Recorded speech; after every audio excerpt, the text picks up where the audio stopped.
ఎవరి గొంతులో పాట అమృతత్వాన్ని సంతరించుకొని అడ్డుకట్టలు ఎరుగని ప్రవాహంలా పరవళ్ళు తొక్కుతుందో, పండు ముసలి నిండి పల్లూడిన బుడ్డడి అనుకరణ సజీవంగా కళ్ళ ముందు సాక్షాత్కరిస్తుందో, కఠినమైన అసాధ్యమైన గమకాలు, గానాలు ఒద్దికగా ఒదిగిపోతాయో ఆవిడే మా జానకమ్మ.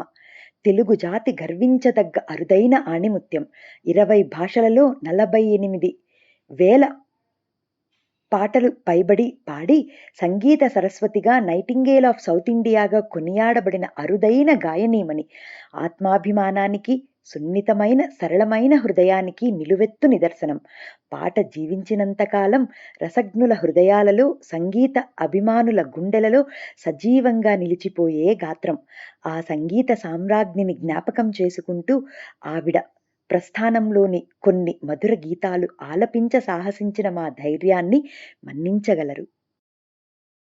ఎలుకపైన ఊరేగి ఎల్లలోకములు తిరిగి ఏలుచుందు వెల్లరను గణపతి ఎటు పొగడుదు నీ మహిమలను.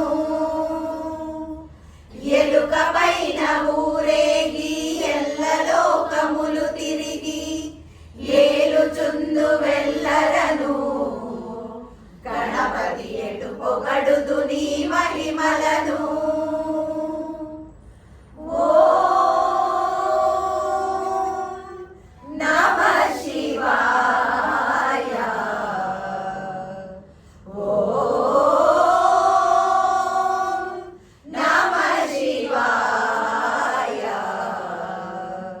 చంద్రకళా